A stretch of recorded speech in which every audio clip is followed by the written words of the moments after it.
What is up, dudes, dudettes, and all my beautiful people of the interwebs? It is Saturday, so it's time to go beyond.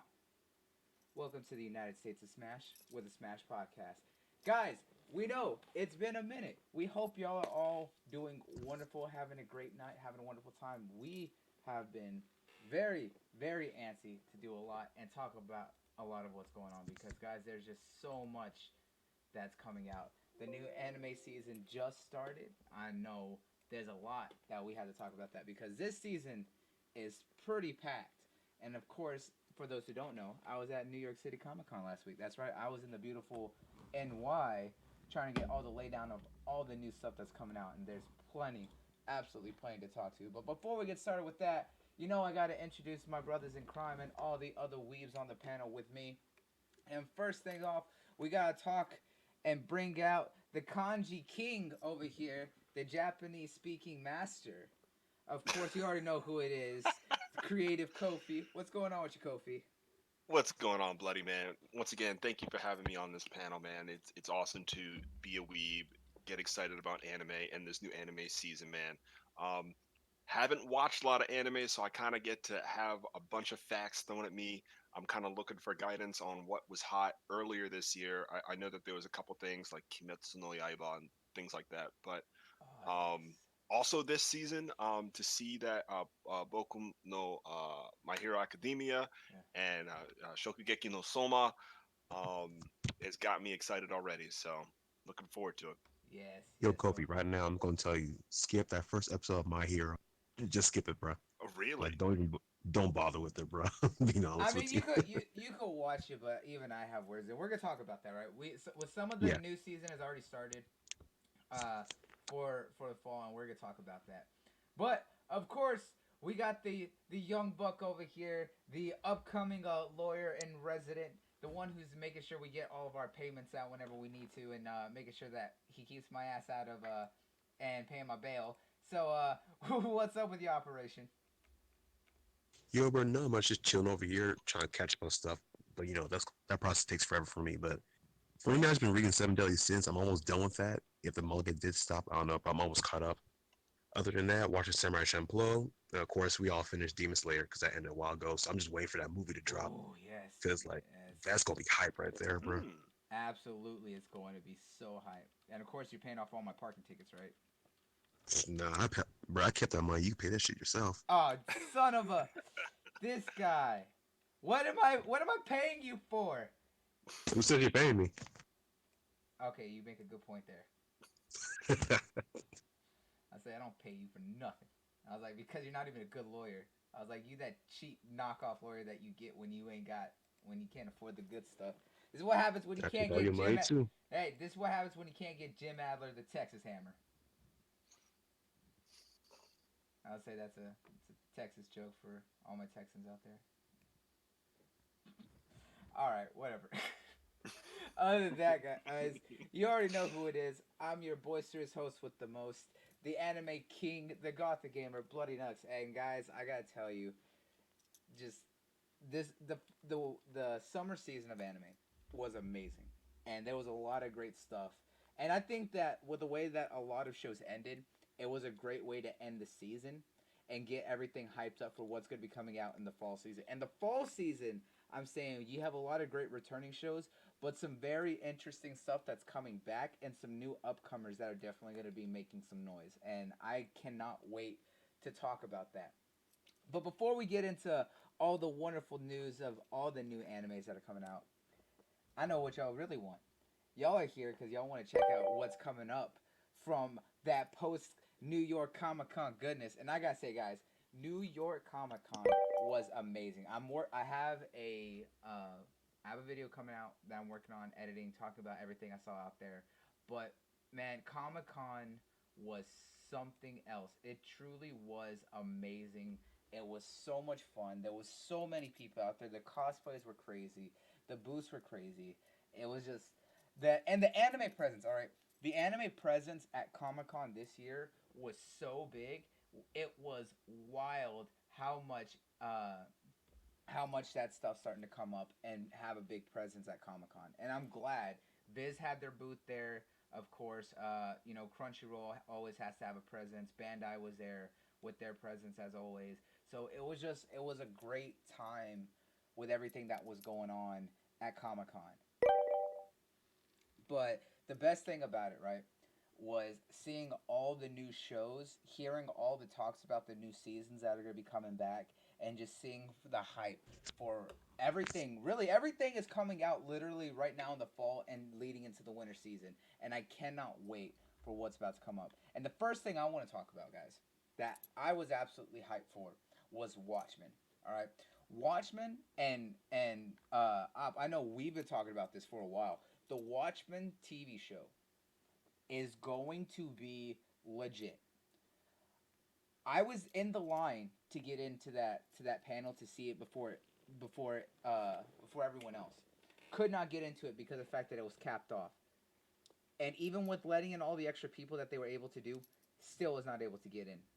Everyone who saw it would not stop talking about it. And then they showed it off at a party that was all Watchmen themed after Comic Con. Could not get into that party because of the fact that that party had a very tight, a very close tight list to get in on to go to the party, and it sucked because they were showing the first episode, and everyone who saw it would not stop talking about it. And this comes out on the 21st on HBO this month. And from what I heard, this is going to set a whole new line for great shows that are coming from HBO. But for all the Watchmen fans and all those who like anything based off graphic novels, this show is going to set a new precedent because of the fact that the budget went into it. The production value is amazing, and a lot of people are really liking where it's picking up because one, it's set 30 years after the end of the original series, so they're keeping a lot of ties to the original film, but they're getting enough of the original source material to go and do their own thing, while not disrespecting where it originally started from, which is what I'm happy about. Because they're also pulling a little bit of inspiration too from the Doomsday Clock crossover with DC. And Op, I know you and Soul were actually reading the Doomsday Clock with the DC Watchmen crossover, weren't you? I'm sorry, I just got back. Say again now. God, boy, boy, Oh, I Just go ahead and repeat it because you're wasting time. Just go yeah, ahead he and wanted to repeat know about your awareness of the Watchmen and DC crossover, right? you Made read your event. Doomsday Clock, it. I've right? heard of it, but I haven't read it. Okay, I haven't read it yet. I thought you and Soul were reading Doomsday Clock. I know Soul read Doomsday Clock. Well, Nah, I just saw it in the moment. yeah, well, they're pulling some of the information from Doomsday Clock, and they're pulling a lot of information from the original Watchmen graphic novel. But with the TV show, it's set 30 years after the or end of the original film. It's following the cult of Rorschach and leading to the stroke of midnight because it's all leading up to Doomsday Clock and all that stuff. But they're pulling enough information from the original to give it enough context and build up, but they're not going to try and muddy it too much while they're still trying to be original. So everything that HBO has been putting into this show, it's going to be phenomenal. What it's going to be capable of doing, and that has me absolutely excited. Yeah, man, it sounds great. What has it already dropped, or is this coming No, soon? So so this Coming. trailer is still embargoed. the show itself, like a lot of people who got to see it while they were there at Comic Con would not stop talking about it. The Okay, review okay. there's early impressions. I think IGN has an early impression because they were the ones who are hosting the New York City Comic Con after party for Watchmen. In association with HBO, and I tried to get into that party, but I could not, and it sucked that I could not get into that party because they showed Yeah, it. They man, showed it in a. that's an area of clout. Yeah, they showed it. One, they had a panel where they showed the first episode and then did an interview with the cast, and then they were showing it the first episode all night at this after party from like 8 o'clock all the way to like midnight. And I wanted to try and get in so bad. Me and Lemon were trying to get in with his boy Light, who runs Bushwick Radio, and hanging out with those guys was so much fun. But we tried to get into that so badly, but could not get into it, and it sucked. But Dang. Everything that HBO is doing with the Watchmen TV show, guys, I'm telling you, it is going to be worth it, and I cannot wait for it to come out next week. Like, it needs to come out now because I believe it comes out on the 21st.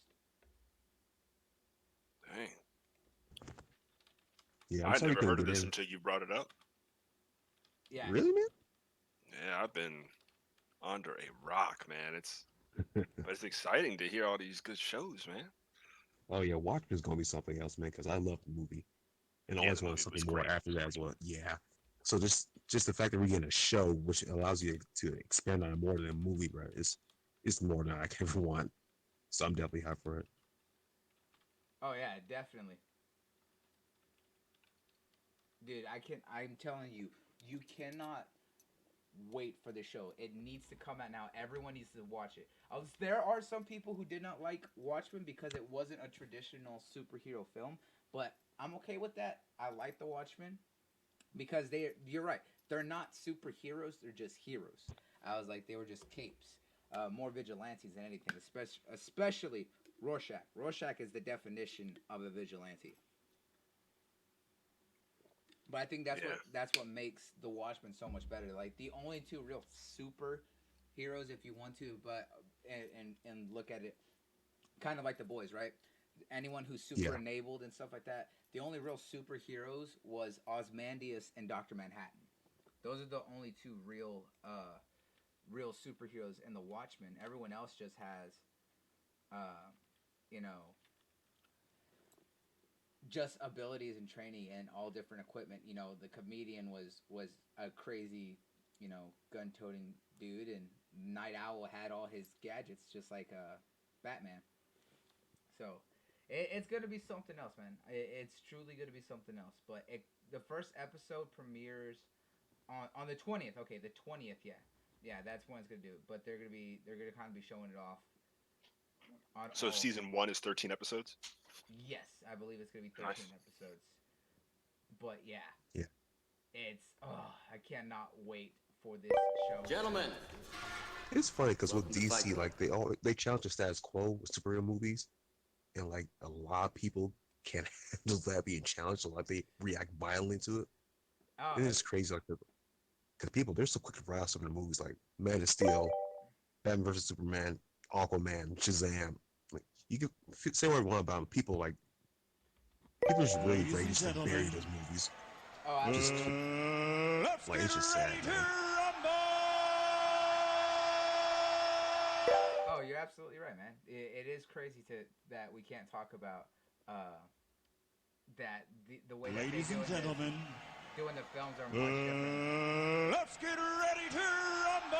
Yeah, but it's crazy because people are saying like they want DC to do like what they've been saying they want to do, but like here comes Joker, who's is a complete opposite of what they've been saying they want from these movies, and right now he's killing it in pretty much almost every genre, anything possible at the moment. Like he's doing well in the box office. It's critically acclaimed so far. Everyone we've seen pretty much loved it, except for the media who got curved, who couldn't see the early viewings of it. So like, Yeah, the critical. Well, yeah, exactly. Outside of the awards they won, what in Italy, I've seen. Not that I really care much, but I looked at the Metacritic for Joker, and 58 out of 100, and I'm yeah, like, what is going on? So I saw the film. I love this film, and I just couldn't understand how it could have that score. Now I saw the user score for that is polar opposite. So, like you said, it's a little polarizing. yeah. But It's usually like that with DC movies because like I think the last one I can remember is Justice League. Well, like the Rotten Tomatoes, like the critic score, it was like what the 40s or something like that. It was real low. yeah, Yeah. my Audience was thing like is, eight. I hate that film. Which one? I'm up and down on the DC film. So, like, See, Man Justice of League. yeah. Steel, Man of Steel, I did not like. I was like, I get what they're trying to do with it, but yeah, I know that they wanted to do Superman much different. However, that wasn't the way I wanted to see Superman and things like that. And Ooh. nothing against Uh, him, nothing against him, right? But I did like the interpretation. It just wasn't my favorite interpretation of Superman. However, I did like the way they did General Zod. Zod was cool oh, because it was crazy 'cause, like with Man of Steel for me, I feel like if you would take Superman and put him in the real world, that's exactly what's going to happen if you would take that kind of concept and apply it to real life. But that's just me because I love that movie. So for me, I he's a actually, I think I'm middle of the road between you two. I thought it was okay. I thought the final fight. I'd liked to see the action that showed Superman was like I try to compare the action scenes of all my superhero movies, and what Superman and Zod were doing. I was like, wow, that's truly a Superman fight. Yeah. Now the fact that right. he left the city in ashes and he was making out with Lois Lane at the end, I thought that was really awkward. Felt like people were dying under the rebar, like 20 feet away, and he's like Hey licking her man, face. yeah, right. Um, It's all good though. but Superman is just like I need to get some. Look, the city's dying, but I just killed a superpower, man. I killed another Kryptonian. Give me what I want. and like I like that the repercussions of that fight showed up in Batman vs Superman. But the only thing I like about Batman vs Superman is really the beginning when Batman is witnessing the destruction of the city. Otherwise, that movie is terrible. I don't like Justice League either. Wonder Woman is great. Wonder Woman was Actually, I great. like Aquaman too. Aquaman was fun. I Aquaman, loved great. Yeah, Aquaman Aquaman was fun. was amazing. And then Shazam, I absolutely loved the hell out of Shazam. I I didn't see it. I love it because of the fact that Shazam actually captured what I was hoping for from it. A lighthearted, funny film because Shazam is literally the embodiment of what would you do if you were a kid who had superpowers, right? I was like, that has always been that fantasy fulfillment. But it had its moments where the fights were good, but they were cheesy. I will not deny that. But that whole film was meant to be cheesy, all right? Anyone who tries Yeah, to say otherwise Yeah. can piss on it. Yeah, and didn't it do well for what it was trying to do? yeah, it did amazing for what I was trying to do. And Rogue says in the chat that Man of Steel Superman felt kind of lacking. I agree. Jay, I did not see that there was a new Baby Metal CD out. I'll have to look up that. But yeah, Shazam was exactly how Shazam was meant to be. He was portrayed the way that Shazam should be. It is a not 10-year-old because they made him like a teenager. I think he was like 14 or 15 in that. 14, 15, around Yeah, that range. yeah, he was a teenager, a young boy still, and who had the powers of a superhero, And what would you do if you were, if you were a young kid who had the powers of a superhero? You would do all the stupid stuff that you could think of. Exactly. I wouldn't say he's a goofball version of Superman, but he is he is a goofball. There's a difference. But Shazam is also one of the only other heroes that could beat and whoop Superman's ass, and has beat his ass on several occasions, and so has Black Adam. You know why? Because Shazam is all magic, and Superman is weak to magic. Conveniently, they had MacGuffin him somehow. No, the MacGuffin for him was, hey, guess what? You're scared of a green rock. That's almost as bad though. Yeah, yeah. But yes, Alfred has whooped Superman's ass too. He put hands on him. I'm pretty sure, actually, if you think about it, I think Alfred's beat like a majority of the DC universe's ass. Like that old man, you don't fuck with. Straight up, you do not mess with him. But no, back to the original. Watchmen is gonna be the best thing out or one of the best shows out in the fall season. For superhero shows, because not only that, you also have all the CW shows all returning. The Flash just returned. They don't exist. What Batwoman. just returned? The Flash just returned. Batwoman came out, and the Arrow is returning for its final season. All leading up to their big event in December, which I'm excited for, which is going to be their interpretation of Crisis on Infinite Earths, and seeing all the early things that are coming out. A lot of the actors who are on the CW shows have also played others, like Brandon Ruth, who plays the Atom, played Superman before, so he's going to be returning as a Superman. So he's going to be doing double duty on that show. So he's going to be playing a Superman from another universe from when his time was. So it's going to be interesting to see how this all plays out. And they're bringing back all the Flashes. They're having a bunch of Batmans come out. Like, it's going to be a very, very exciting time. I can't wait to see it. Yeah, outside of Black Lightning, I dropped the entire CW. I'm DCEU all the way. Like I don't want. I don't want to look at that Really? direction. I think it was decent, but I haven't seen it. No, I love Titans right now, bro. That second season, lit, bro. Oh. Like, Listen here, you're that's how I know you're just a rainy day. I was about to say I watch everything. I was like, I watch everything because of the fact that while some of it could be bad, it's all still enjoyable. Ladies and gentlemen, I don't know, man. Flash, that the overall plot, the structure of that show, the writing, like that got stale real quick. So, Like I don't know how you pull that repetitiveness. I can't do it. That was driving me crazy. no. Watchmen is the TV show is set after the movie. So if you watch the original movie, this is gonna pick up 30 years later from the original. Hey, how's it going, Manny? So like I said, I was like, don't get me wrong, the DC Universe TV shows are great. The Titans surprised me. Nothing is better than what they did with Doom Patrol. Doom Patrol was Ugh, was still tops it for me. hilarious. Yes, Doom Patrol was absolutely the best. Vulgar, gory, fucking hilarious. Listen, no one. I was like Alan Tudyk as Mr. Peabody or Mr. Nobody. Mr. Nobody. Yeah, Mr. Nobody. Yeah, Peabody. yeah, Mr. Nobody, right? And being as fourth wall breaking as he was, and yet still, Perfect. Alan Tudyk's humor was spot on. Everyone in that show was great. Even the actor who was playing Victor was hilarious. The fact that Brendan Fraser got a comeback and was perfect for Robot Man, and he got to be his asshole vulgar self, and it was funny with the way he reacted to everyone. That show was absolutely the best thing that was on DC Universe. You know, Titans has great action. I can't deny that. I was like, the story is like interesting, but it's all over the place. But I know that it's going to clear up a little bit in season 2 because you won't shut up about it. So I have to watch it now. But they're still just like, It's still a little bit sporadic because they're trying to cover a lot of areas right now, but there's still cohesion to it. hey, Manny, stop. Stop. All right? I fixed my stuff. But yeah, they are still they are trying to cover a lot of ground, but I'm still looking forward to it. It's just crazy that DC Universe has quality, but they're making do with the budgets that they're getting. However, it seems that Warner Brothers and DC can't get what they're trying to do with DC Universe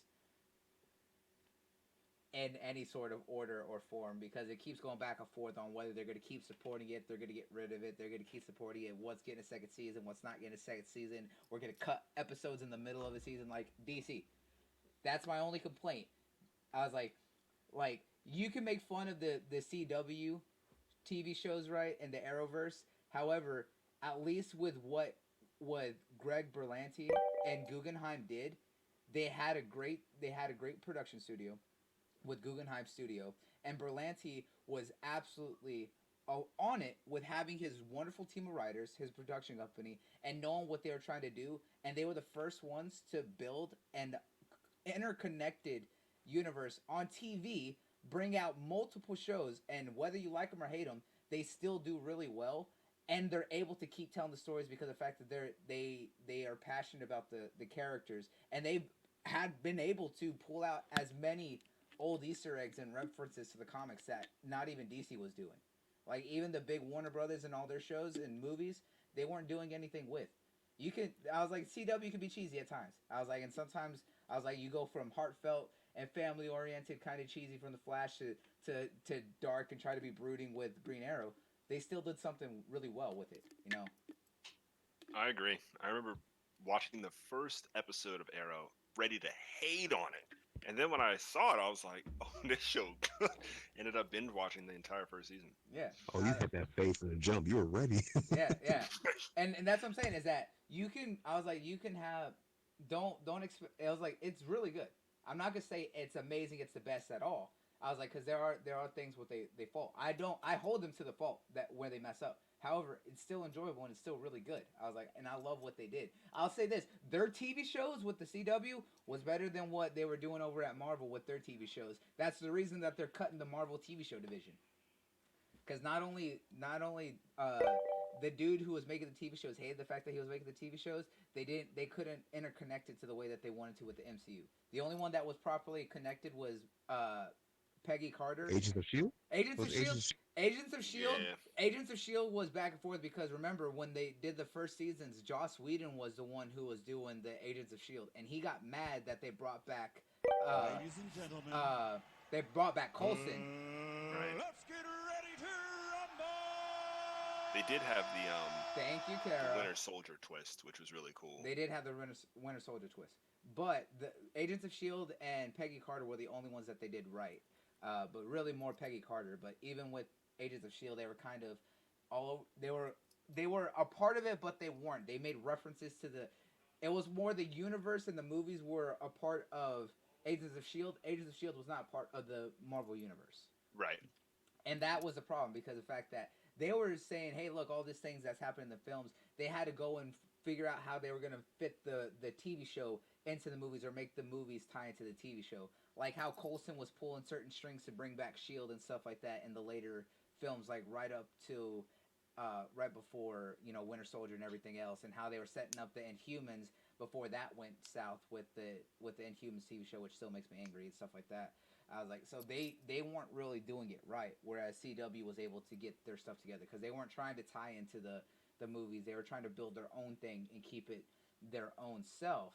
And now with the fact that they've had the multiverse introduced, if they ever wanted to bring the films over, guess what? Multiverse. Hey, guess what? We're from another universe. And it works. They're not trying to force something to work that doesn't work, But I digress. We went on a whole other tangent, starting from the Watchmen, and I had to blame Op on that one. But good stuff. Watchmen, gonna be good. All right. Now on to the next thing that I want to talk about is that at Comic-Con, right? The other biggest thing that had a lot of presence that was being talked about that I'm excited for was Umbrella Academy, because while Dark Horse Comics had a big presence there, they were talking about all their upcoming new series and new comics and stuff like that. And while they were there talking, the cast of Umbrella Academy were signing and doing all that stuff. And they were talking about the new story arc and for the new comics that are just starting for Umbrella Academy, which is Hotel Oblivion, which is the shirt I'm wearing right now because I love the Umbrella Academy, and I'm going to start buying those comics because I went and read the first one, which was The White Symphony, which is what the first season was based on. The second season, they were teasing, is going to do their adaptation of the Dallas storyline. Now, for those who don't know, the Dallas storyline is after they escape basically the end of the world and they get pulled out and have to go to another time to try and figure out what's going on. This kind of delves into what number 4 had to do while he was working for the agency, basically all the time patrol and stuff. And now he has to go back in time to stop himself from assassinating JFK. Because originally he assassinated JFK. So now he has to go back in time and stop himself from assassinating JFK while everyone else is dealing with the fallout and repercussions of everything that happened, from everything that happened to their sister discovering that she has powers after all and stuff like that. So I'm excited for the new season. And the fact that they also teased that they might be doing a 1-episode offshoot of their like one-shot comic that they did, which was Hazel and Cha-Cha Save Christmas. And the fact that they're talking about potentially making that as a special episode, like an hour and a half long compared to the hour episodes. I'm excited to see that because reading that comic while I was there was hilarious because Cha-Cha and Hazel are stupid, but they're even crazier in the comics. And I'm excited to see what they do if they make that, because they're more bloodthirsty and crazy assassins in the comics. But they still did them really well. But they changed Cha-Cha from being a guy into a woman for the TV show, which is fine because Cha-Cha still felt really authentic to what you would expect from Cha-Cha. Hazel, they made him more likable because of the fact that he does have that growth throughout the comics. But I really hope that they do that spin-off episode. Op, have you started reading or looking more into the Umbrella Academy, and are you excited for season 2? Reading? No, because I haven't really touched anything as far as that. I'm just waiting for the season to come out. But yeah, man, I'm real pumped for it because I wasn't expecting much from it. Everybody's hyping up on Twitter. Like, oh, bro, you gotta watch Umbrella Academy. I'm like, Yeah. I don't know. Y'all keep posting a picture of a monkey. That's not really selling. hey! You leave him alone. He is a good. Hey, he snaps in the show, but like before he was like, bro, I don't give a fuck about this monkey. You already know, bro. You already know. But yeah, like, after watching it, I ended up loving the show. I can't wait for more of it. So yeah, I'm just eagerly waiting for it. And like, hopefully later on, I'll check out the actual source material and whatnot, just for you to see what it is like. But yeah, man, that show, I'm just can't wait for it, bro. Dude, I really loved Umbrella Academy, and the fact that for people who don't know is that the creator of Umbrella Academy is the lead singer of Green Day. What? Yeah, Huh? y'all. You didn't know that? The Yo, all this news is blowing my mind, man. I'm just catching up. I Bro, was all I looking just up watched the show. Umbrella I didn't have to do Academy. no research, nothing. Yeah, I watched it and I moved on. the creator, for those who don't know, the creator of Umbrella Academy is the lead singer of Green Day. This is what he does as a side project when he's out touring. This ain't a side project no more. This blew up. Jeez. Yeah, Yeah, well, that's he's doing both. I was like, because of the fact that he said that he would write the comics and kind of and the idea for them while he was on the tour bus. And now it's become something more that he's able to put it more into and stuff. But he does this in between their shows and their music. I gotta respect the grind, man. That's huge. Yeah. Well, Exactly. Never heard I something mean, like that. yeah. Well, I mean, do you not know about Coed and Cambria? Nope. Mm, Okay. Well, I'm about to blow your mind again because speaking of great comics that was there that I was all about is that if you haven't heard of the Amory Wars comic book series, they had all three collections or all three volumes, and I'm talking massive hardcover collections of all three books that are out of the Amory Wars. They're on sale. And if you don't know the Amory Wars is actually written by Claudio Sanchez. Claudio Sanchez is the lead singer and founder of the band Coed and Cambria. And if you really want something that'll blow your mind, the music and all their albums all tell the stories of the comics and tie into everything that's going on within the comic book. Their entire band and their entire albums and everything all is a massive project that helps to tie and tell the story of everything that's going on for the comics. That was literally when they came up with the idea, and Claudio was writing the comics before he founded the band. He said, "What if we use the music to also fill in the story?" And they went off with that. So every album that has come out has all been telling and tying into the comics that he's been writing. dang. Nice. Well, Rogue, it's common knowledge for die-hard Coed and Cambria fans, but not everyone knows what the music really is, nor do they know that he has that comic book for the Amory Wars. Yeah, me and Kofi are proof of this. Yeah. Yeah. I was about to say, but he was there signing, and I was so mad because I was like, dude, if I had the money to drop, I would have bought all three books because you cannot find the first two collections at all because they're sold out even on their online store, and they only ever print more and sell them when they go to Comic Con and big events. So I was like, I wanted to buy all three because he was there signing them. Because That's messed up. well, it's because Bro, they pull a Funko. no, Really? it's because of the fact that they constantly sell out, that they don't ever are able to maintain stock for them. So they only are able to print so much when they go to big events because of the fact that they'll be able to have a lot more to give out then. I'll give them that. Exactly. I'll It, give it is rare as it is for them to print more because of the fact that because they order a bunch of them whenever a new volume comes out, and then when they sell out, they can't always order more. I was like, so they only take like a couple. I think they take like 1,000 or so of each one whenever they go to events, and they sell out at those events because there are people who line up to wait to have those signed. And I was mad because they were also selling replica masks of Sister Spider, and I wanted one of those Sister Spider masks. I was like, however, I would have loved if they had anything from Creature because Creature is my favorite character. Yeah, exactly. Right, Yeah, Rogue. Look, you're not wrong. Typically, whenever I was like, did you not see that the new album Apollo I'm a Burning Star 4 sold out in almost like an hour? I was like, it sells out fast, dude.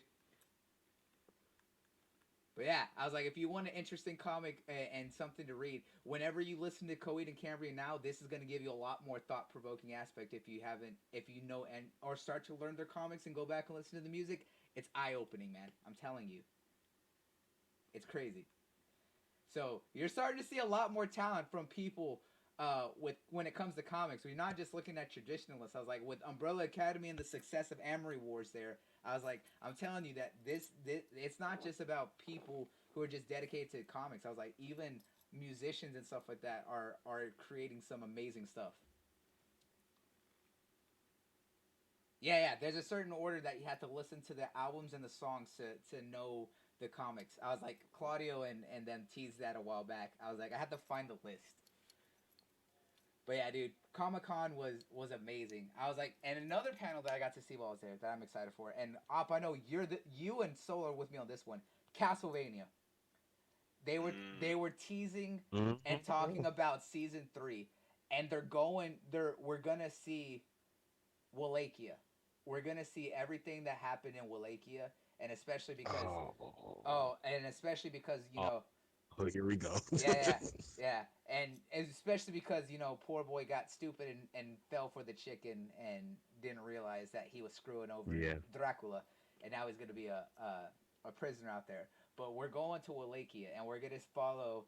Of course, Trevor is gonna be there, and Sophia are gonna be there. But apparently, Alucard, since he left the vault as well as Dracula's castle, apparently they were saying, they're teasing anyways, that Alucard may be able to get the crystal and the teleportation of Dracula's castle, and he's gonna combine the castle with the vault, and he's gonna bring that to Trevor when he finds out about what's going on with Wallachia. Oh shit! Okay. Supposedly that's what they're teasing, but they said that Alucard's gonna absolutely come back, and that he's gonna have the power of Dracula's castle at his beck and call now. Oh, Rogue, I was at New York Comic Con last week, so that's where I'm getting all this wonderful news. That's definitely hype. No, of course I'm gonna be that person. Here's season 3 from Castlevania. That's great, but I want him to do something with the Berserk franchise, IP. Dude, like, I know he teased last year or something, like he was talking about it, and pretty much that really didn't go anywhere because working out is gonna be tough. But I really need him to do a show about that because look, they need to do a they need to bring Berserk back. I was like, and the comic, I was like, the manga needs to I was like, oh, that slow drip is teasing, and I was like, it needs to come back. But listen here, Griffith is that dude, and he's a dick. Oh, I know. I'm copying the manga. Griffith, listen, if you want to cop the manga, right? And listen here, this is me. I'm gonna shell out for Dark Horse right now because of the fact that I'm gonna do the same thing.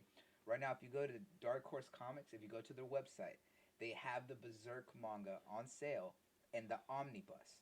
But specifically, they have it in a giant brown hardcover of the first, I think there's 2 volumes or 3 volumes of it. $50 each. But it has the Berserk symbol on it, and it has most of the manga all in there in them. And I want to cop it myself. I was like, y'all saw that I copped the omnibus of Battle Angel Alita over here.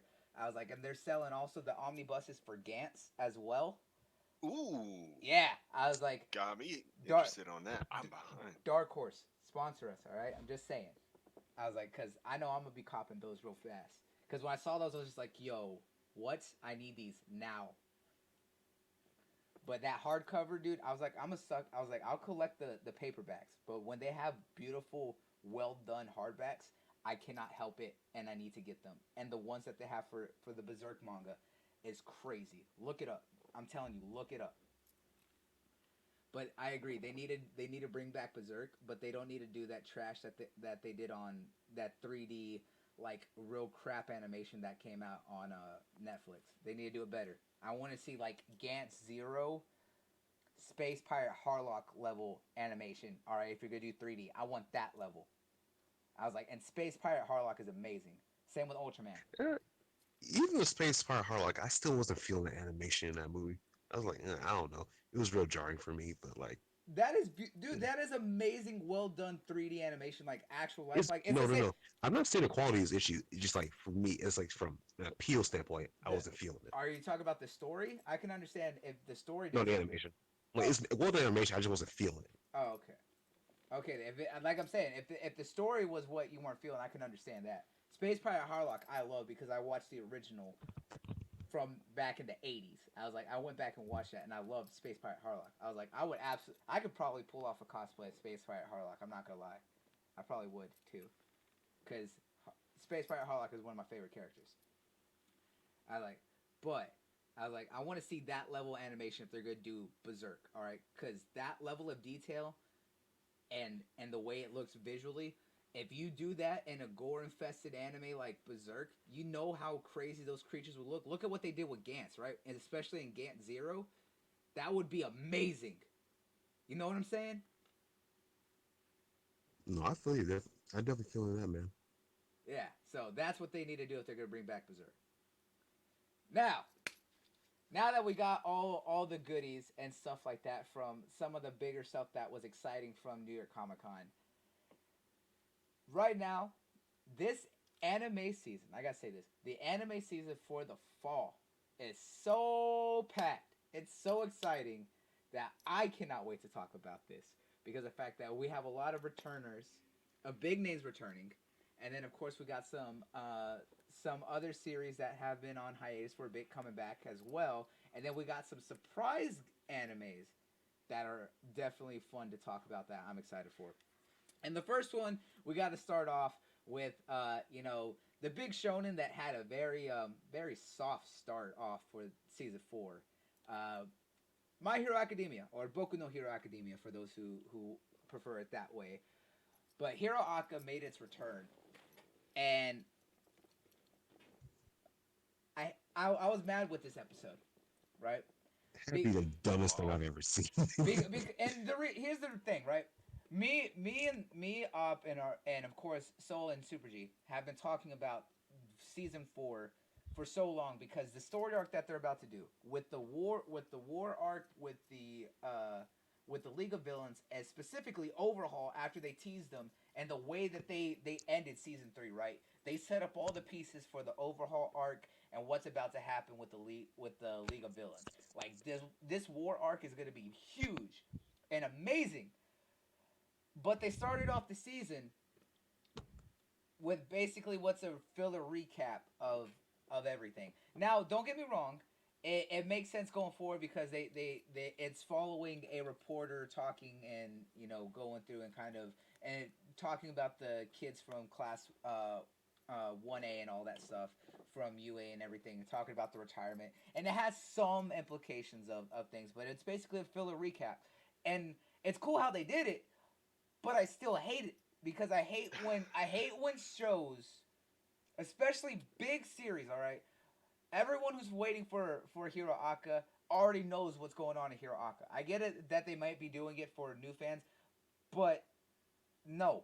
I was like, you don't need to, because this season is what's going to put Hero Aka absolutely on the map of one of the top animes, and especially shonens, up there. It's already the new big 3, but it's going to put it up there comparable with what we saw before. Let's hope it stays up there after this season. I'm just saying. Yeah, Let's hope it stays up there. but what Like I'm you're saying, they've but done a lot of setting up. yeah, So but what I'm it's saying is that great they now. they needed to get it going, because this is what's going to make everyone say, hey, you need to go and watch this right now, start from season 1 and just binge all the way through. You don't want Right. to see you don't want to see recap episodes. I was like, that's why people are getting annoyed with a lot of shows right now, especially when they do a recap at the beginning of every damn episode. It's why I have a problem with the later episodes of One Piece, and why I have an issue right now with Black Clover and a lot of other shows, is that every time I was like, they have a minute-long intro. I was like, I still don't know why at the beginning of Black Clover, we still have that 45-second intro of, we already know about, the Wizard King, all right? We know how we stopped a crazy magic beast in the day, saved everyone, and became the first Wizard King and everything. We already know that. It's been established since episode 1. We're on episode 105. We don't need to see that every episode. And you don't need to take another minute and a half of retelling what we literally just saw last week. All right? We don't need to previously on every time when you waste so much, because of the fact that now you're taking a 21-minute episode and turning it into only 18 minutes. All right? Stop taking my showtime. Yeah. Like, this, unfortunately, this is an issue that plagues a lot of anime, especially One Piece. No, me and Neff in the past, we tore it apart. Cause like there's like what the minute and a half intro. A minute There's like and a minute And I recap. love One Piece. yeah. I love it too, but Love it, like they love it, kill love me it. with that. Cause like Yeah. we lose what They, 6 or so minutes, maybe Oh less. yeah, it's like The four entire minutes show. as part of the song and the like you said, the recap, at least 4 minutes see, and 30 seconds. And outro exactly. too. Yeah, and then especially if they're like if they had that same exposition like at the beginning of Black Clover, by the time the show actually starts with all the recap, that one intro that we've seen since the first episode, and then the opening song, it's like 5 minutes in. It's just like, yo, why do I have to skip 5 minutes to get to the good stuff? Stop it. And even That's the main reason why I dropped the anime and went to manga. 'Cause I couldn't do it anymore. You're wasting my time at that point. Mm, yeah, I was like, and it's fine if it's on there's some streaming services now that guess what, skip intro, you go straight to the stuff. I'm not having to waste time on it. Yeah, you're cutting into the 23, 24 minutes of the show and only giving me like 18, but I don't have to sit here and wait and skip around. I could just hit the one button and get right to it. And the blue one over there agreed with the true, and same with Dragon Slayer. He says he agrees on One Piece even though it's his favorite anime. I would say, yeah, it's the problem with some animes is that they do that, and it's time wasting.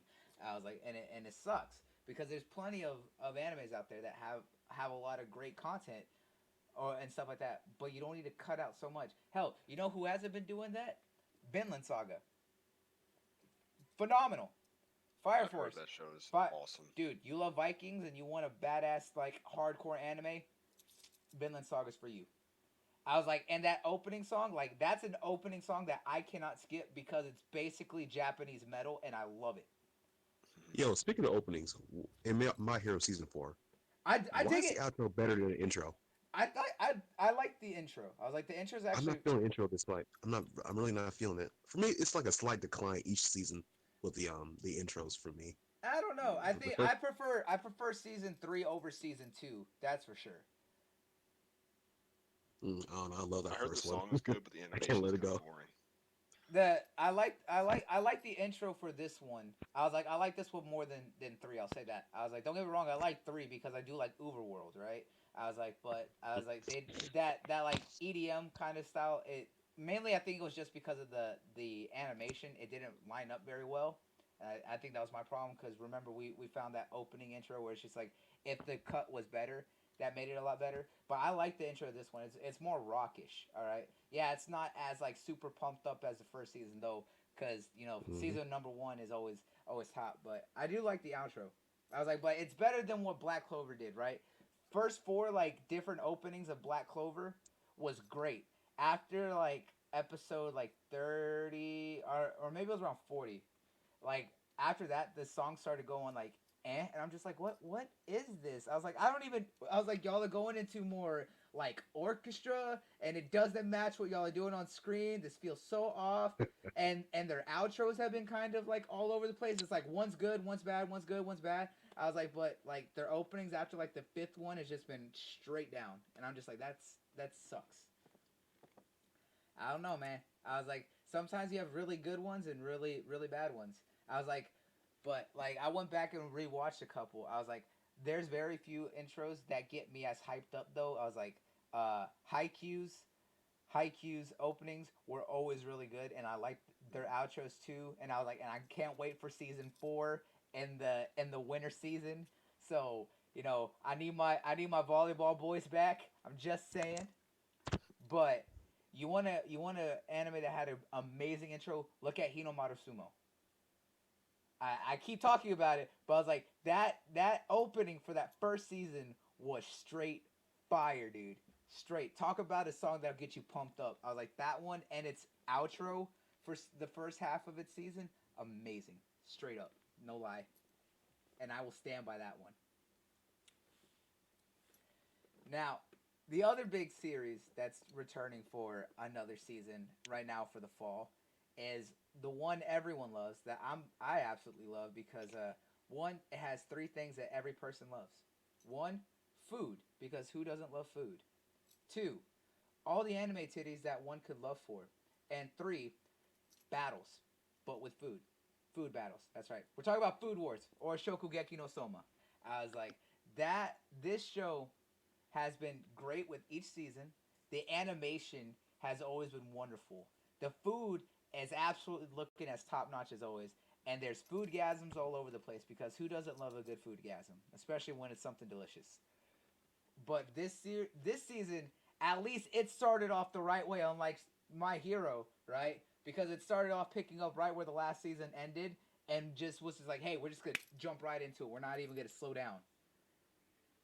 But this season is definitely setting up for a lot of intense food battles with what's going on with where season three left off. And for those who don't remember where season three left off, um, Alice Nakari's father, Dazai, took over as the head of the school, got rid of the Elite 10 as it was, and set up his own because of the fact that he feels like there should only be one way to cook food. There should be no creation, no creativity, or anything like that. You follow what they establish as the only ways to do it. And he was getting rid of everyone who tried to rebel.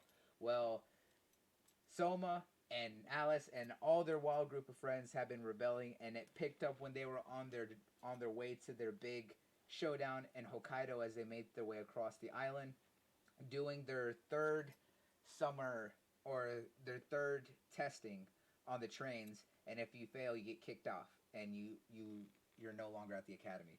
Well, they're fighting against the Elite 10 now, and starting the full rebellion against what Dazai set up with the academy. And I have been loving the way that they kicked off this season. I was like, and that's the way it should have. It just pick it up right where you left off and just go with it. You don't need to sit there and go back or anything like that.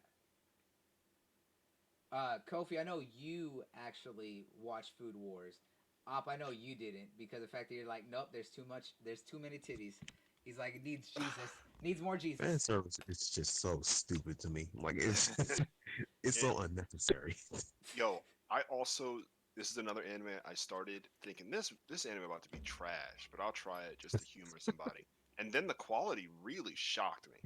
I really got into it, and Mhm. I mean I'm still partially through season one, so it's it's a, a slow burn for me, but I, I don't know. I was just shocked. I'm like, yo, like the way the food is presented in a way that's like competitive, it keeps you anticipating like new ingredients and the way they're used. I'm like, y'all really did it well. So, And they um, actually took their time to study cooking methods with people and actually learned a lot of this stuff. And they have a dedicated subreddit, right, about recreating the food and the recipes and the way to prep the food to oh, make these food. Like my friend actually was a chef in Japan when he was living out there and stuff, and he learned how to make the morning ramen, and he knows how to make the gacha pork roast, and he's gonna make those. I was hey, like, and I'm just like, yo, I was like, yes, please, I need this in my life. man, yeah, that one knocked me out from the side. I didn't expect it to be that good. So the fact that now I Hmm. got 3 seasons back to back to watch, more And power to me. yeah, and season four just starting too, so it's gonna be great, man. I'm telling you. Hey, one day I'll get to it. If One you can day. get over your fear of titties, boy, leave the Yeah, anime I Damn it, mean, space. weird. there's a particular character in season Stupid. one I think of when you talk about fan service, which I'm sure everybody knows. So Oh yeah, it happens. Yeah. okay. But yeah, I'm excited for this season to return because I absolutely love, like I said, I absolutely love Food Wars. It's great, it's hilarious, it's enjoyable, and the food is just delicious, man. It makes me, it actually inspired me to mix up how I learned or when I cook and stuff like that. So I learned quite a few things to try out, and it's just been great. But other shows returning this season because we got to talk about them. And the first thing we're gonna get it out because this one's trash and no one cares about it on this show. So, Sword Art Online, the Alicization arc, War of the Underworld, its second part of the Alicization storyline is returning and making its debut. So, if you care about Sword Art Online, yeah, we're just gonna move on to there. Next, third season of Seven Deadly Sins is making its comeback. So if you, Woo! so if you're excited for Seven Deadly Sins, it is currently out and running. So I'm excited for that because Seven Deadly Sins is great. Of course, we talked about Shokugeki no Soman, my Hero Aka, but another series that is coming out, that is returning, that I am absolutely happy for, is Psycho Pass Season 3. And Whoa. yes, yes. And if you don't know about Psycho Pass, you don't know what you're missing out on, because once Psycho I'm Pass, still in season 1 of that too, but wow, I didn't know. Okay. yes, the irregular at Magic High School is another fantastic one, Rogue. But yes, Psycho Pass Season 3 is making a return. And a lot of people, and I mean a lot of people, have slept on Psycho Pass. And if they did watch Psycho Pass, they only watched the first season. But Psycho Pass is definitely not a series you want to sleep on. It is amazing. It is well thought out. It's a wonderful crime drama, but it also is an amazing crime drama that makes you question a lot of where we are as a society. It has a lot of social commentary, but the best thing about it is that it's very thought provoking. It's philosophical, and I love that, because the whole concept of Psycho Pass is that everyone has to sit within a certain range on the Psycho Pass. Basically, it is an emotional and mental stability system where everyone is injected with nanomachines and they're checked for their state of mind. And if they start to get too unstable, they have to go and see doctors and have themselves checked to make sure that they don't fall too far off. And if you get to a certain level of mental instability and emotional just all over the place, you get put up for either arrest if you're able to come back, but if you go too far off, you get set up for elimination by this system that is regulating everyone. So there's a special organization that is the ones who are sent in to go and patrol these. And the best thing about the squad, right, that is set to investigate these people under the Psycho Pass system, and who's deemed for knockout using an amazingly badass looking gun, right, that'll stun people if it's meant for capture, or it'll basically turn into a laser that if it shoots you, you basically implode from the inside out. And it's dope as shit. And it's called the Devastator, is what it's called. But the squad is made up of criminals that are seen by a sergeant at the police department. And it follows the story of a new rookie cop who's joining the squad as their handler, if you really want to look at it. And the first season was amazing, seeing her interaction with one particular squad member and how it followed them. But the second season actually followed her as she takes over the squad, Kofi, and kind of helps run it. And you see some of the other squad members return, but you also see a lot of new faces and a lot of stuff like that. But now the division and a lot of the people have changed a lot. But the inspector, she's still the main one. And the fact that it's coming back for a third season has me excited, because Psycho Pass was such an interesting concept and was so badass that I'm sad that not a lot of people really were watching it. But the fact that it's still coming back for another season is great, because that shows that there was enough interest.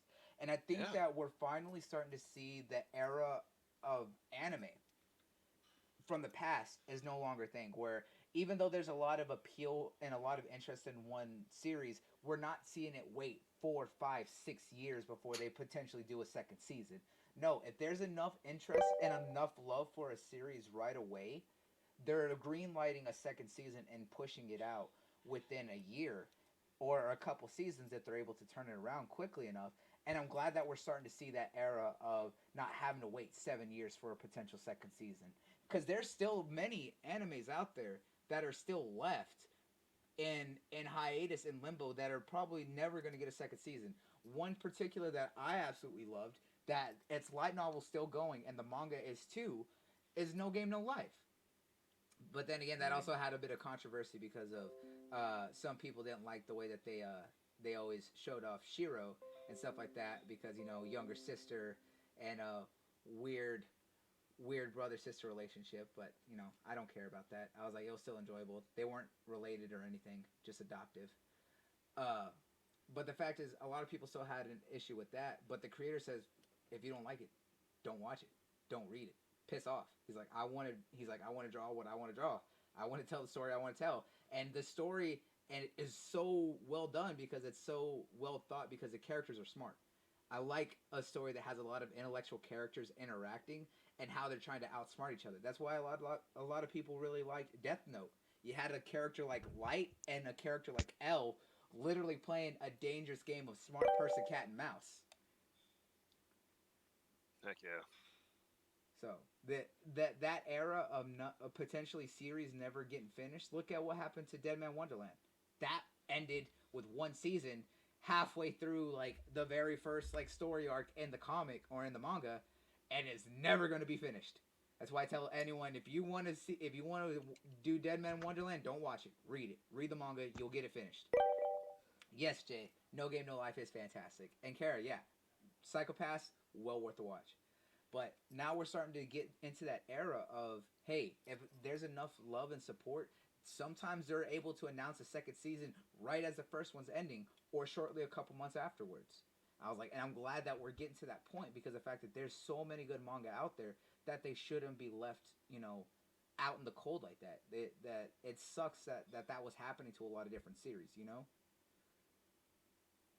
But I'm glad that era is starting to finally change.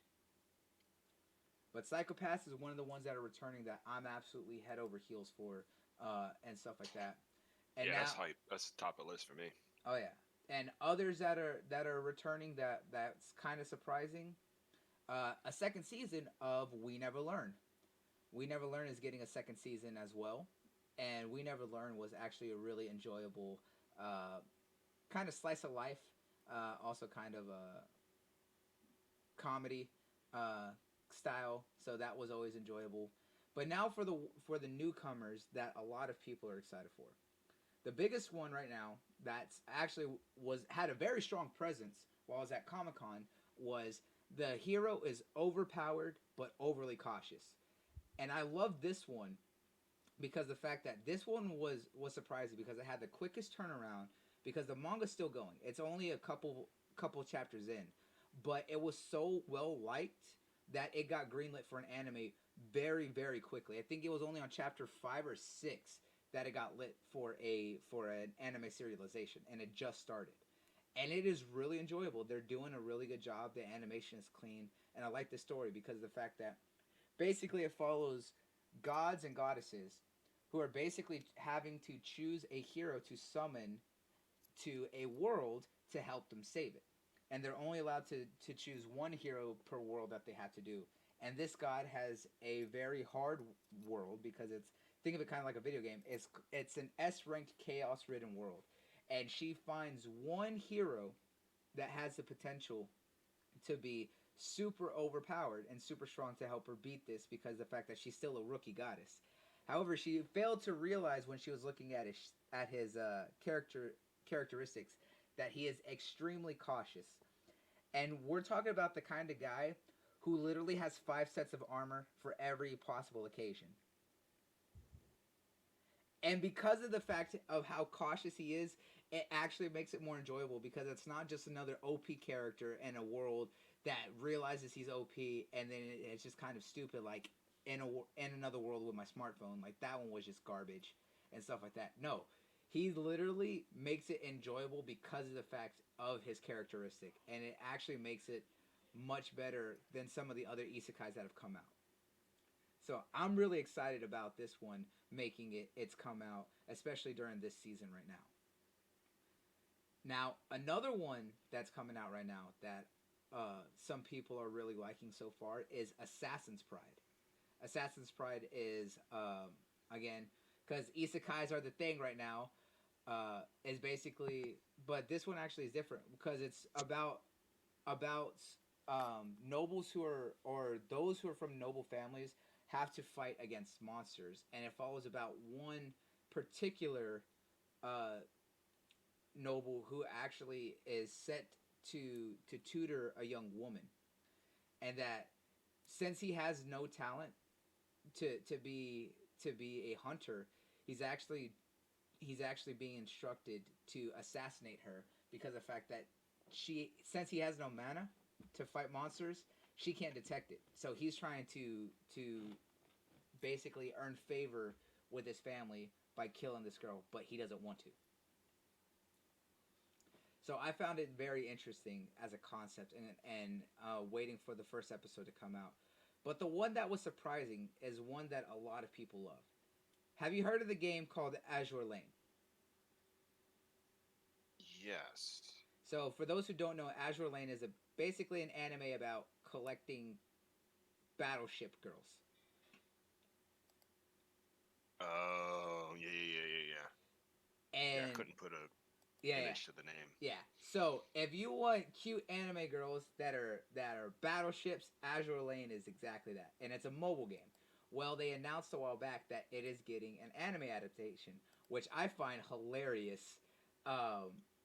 That it's getting an anime, but the fact is, a lot of people are really excited about it, and I'm glad that there's so many people who are excited for this series because of the fact that we're starting to see even mobile anime games start getting their own adaptations into full animes. And Azure Lane is one that I find interesting, and I'm gonna watch. I don't play the game, so I don't have an attachment like that, but I do want to check it out because of the fact that we also know that I watched an anime all about transforming jet girls. So fight me. Have you heard of Azure Lane before? I have only heard a little bit about it, but I don't really know much about it. Do you think that it's an So okay. Do you think that it's an anime that you'll watch? It is an action. It is an action anime. I'll say that. I was like, just because you have cute anime girls that are battleships does not mean that they are going to leave out the action. It is straight up that. Yeah, I probably won't touch it. Just being honest. You won't touch anything that's not a big name. You fake ass anime No, fan. no. Because remember, it was a Violet Evergarden. That's not a big name. It did blow up later on. Yeah, And you told me about it. Yeah, that's true. I was like, I'll give you that one. All right. But still, it is an interesting one, and one that I know a lot of people are excited for. Another one that's interesting that a lot of people are excited for is the fact that for all the Fate fans out there, I like the Fate series. I just can't get into the Fate series because of the fact that it's so all over the place and so convoluted. It's so hard to get into the Fate series. I was like, the only Fate series I have watched because I knew that it was a standalone was Fate Apocrypha. And I was like, and I do not regret watching the Fate Apocrypha. That one was amazing. I loved it, and it was so cool, right? I was like, I truly loved watching Fate Apocrypha. I was like, but there is a mobile game in the Fate series called Fate Grand Order. Well, they announced that they are actually doing an anime adaptation of the Fate Grand Order game. And there's so much, apparently a lot of the people I know who play that mobile game say that there's so much content and so much story in the Fate series, or at least in that game, that they have enough for several seasons alone of Fate Grand Order. So I'm kind of excited to hear that there is that much, there's that much content for this show, right? So I'm really glad that for all the fans out there of the Fate series, especially of the mobile game, that they're also getting an adaptation of the series, and it's going to be able to be seen by more people. Have you heard anything about Fate Grand Order before, Op, or you, Kofi? Nah, this is first for me.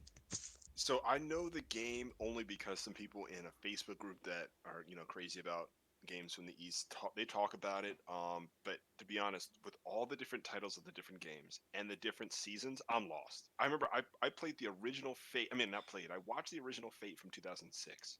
And everybody was like, "Why are you watching that one? Watch this one." And then I went to I think Zero or something. Like, no, don't watch that one. Watch this one. And then after that, I just gave up. Yeah. So that's exactly my issue with the Fate series. Like, I love the Fate series. I want to get into the Fate series. However, all the seasons, all the series are their own separate stories. They're all convoluted and they all go all over the place. It's so hard to know where to jump in or anything. That's why when I find out that there's that like Fate Apocrypha was its own standalone and didn't do anything, I was just like, I'm gonna watch that one. And I liked Fate Apocrypha because that's how we also got everyone's favorite trap, which was Astolfo. Gotta have all of them. But Fate Apocrypha was actually really well done and was a wonderful series. You know, that was one of my favorite spin-offs of the Fate series because it was a standalone. Because you have Fate, Fate Stay Night, Fate Unlimited Blade Works, Fate. Now you have Fate Grand Order. Like, there's so many different series in the Fate Stay, and the Fate series. You don't know where to go. You don't know where to start. You don't know which one's connected and which one's not. And that's what happens when you have a series that's so big that it gets all over the place and convoluted. And that's what you want to avoid. You know, if you're doing anything like that, you need to keep it consistent. You need to keep it going. You need to keep it understandable of where you are in that series. And that's the one thing that the Fate series didn't do. And it sucks because of the fact that I really like the Fate series, but with the fact of just how all over the place it is, it's hard to keep up. But I am glad that they are getting a series for the adaptation of the game for the fans of the game. So that's good for them. I was like, I really hope that they enjoy it and they're able to have that. But it's just not going to be one of those ones that are for me. Let's see. One of the other series that are coming out that I'm actually really excited for, that looks really good, it's called No Guns Life. And this one is done by everyone's favorite animators, right? Everyone's favorite studio, Madhouse. So you know that the animation is going to be dope in this one. But it's called No Guns Life. It's talking about how after a war, there are many people who are called extends. And basically, these are people whose bodies were modified to make them into weapons. Basically, they're people whose bodies are being turned into living guns. And it follows one particular character named Inu Juzo, who's one of them and has no memories of his life and body before his head was transformed into a gun. And so basically, it's following him trying to rediscover himself while also fighting in this post-war city against other people who are called extends as well. And I think that the fact that it's talking about people whose bodies are literally modified and turned into guns is a hardcore and dope concept that I have to absolutely watch. Check it out. Like, I'm all for that because I love that. It's the same way a lot of people really liked Full Metal Alchemist, you know? I was like, so I think it's very interesting on how that show's going to play out. Knowing the fact it's anything near Full Metal Alchemist, it's going to be somewhat classic. Yeah, but like I said, even if it's not, I was like, it's Madhouse. When has Madhouse ever done anything that's bad? It just takes several years for them to do a damn series.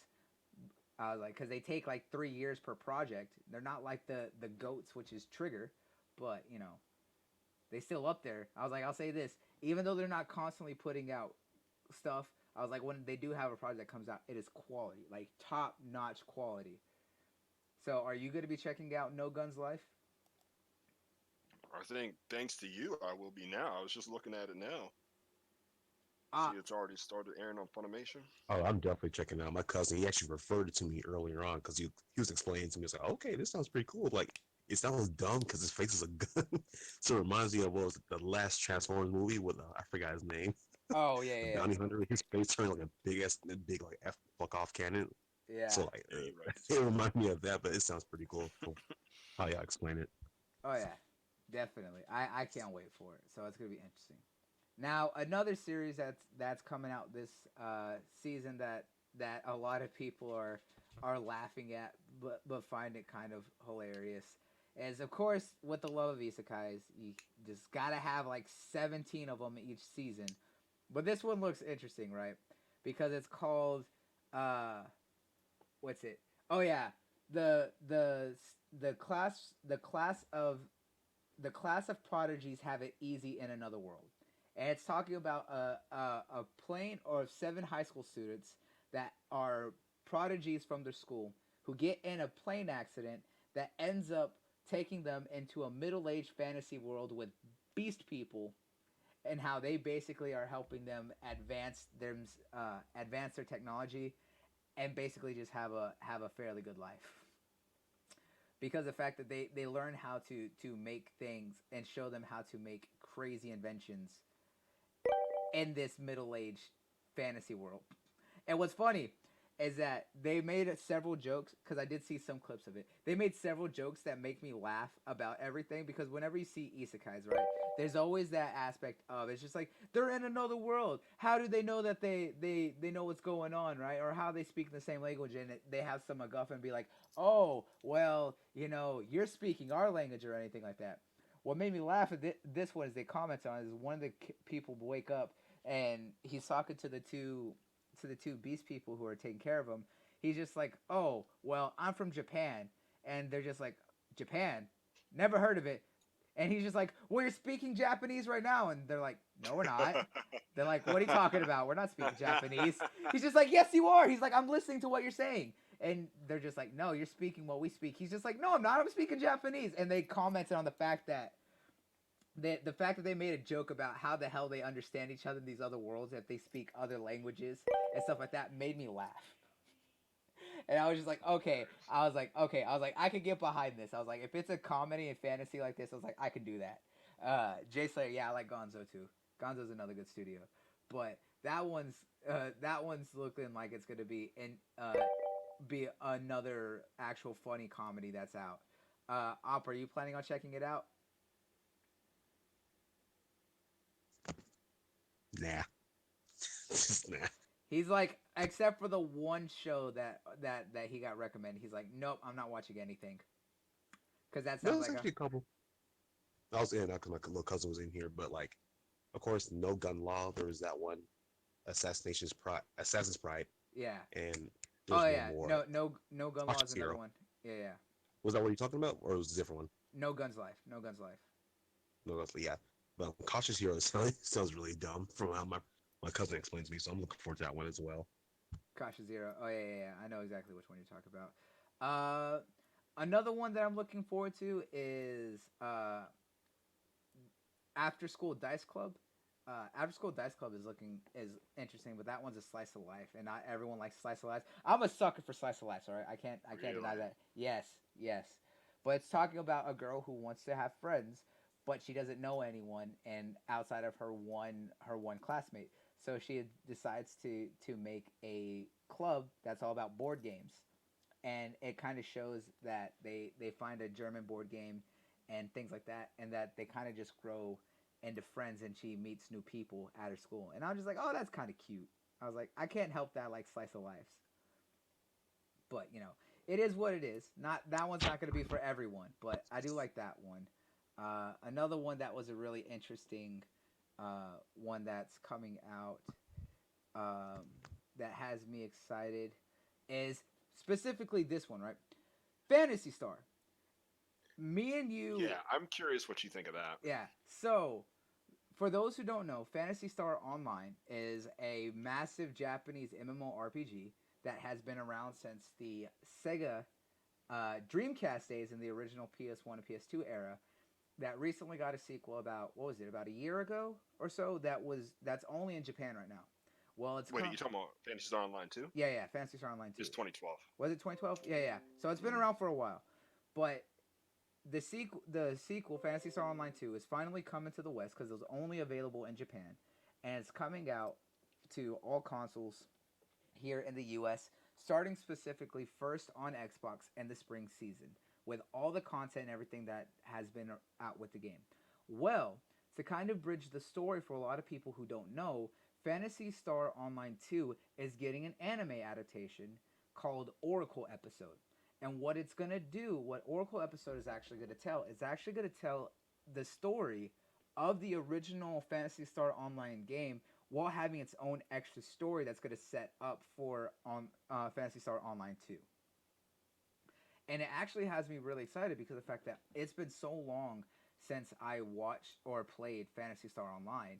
I forgot quite a bit of the story. So the fact that they're doing an anime season to kind of tell the story to catch everyone up of what happened in the original series while tying it up and setting it up for all the new people who might be jumping into the new season or the new game when it comes out is really awesome to do.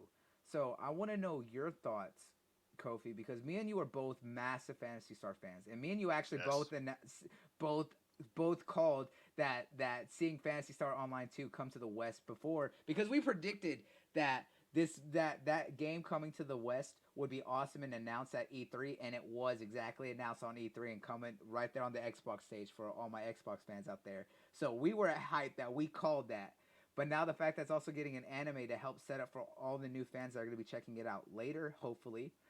What are your thoughts on episode Oracle? So I think that I'm a little bit skeptical, only because I hold Fantasy Star Online, like the original two episodes, in such high esteem. Just like you, I'm sure you put in like hundreds of hours. I Yes. played the Dreamcast version, I played the Xbox version, and then I played the Blue Burst version on PC all over again. You know, all the levels, level 200, and playing on Ultimate. And so my memory of those first times experienced in the game are going to be hard to retell in an anime that I think I'll praise. I'm excited to see it as an anime, but I'm concerned. Like, are we going to see who is one of the assistant robots? His name is Kirik or something like that. He was a purple android, and he used a scythe or something like that.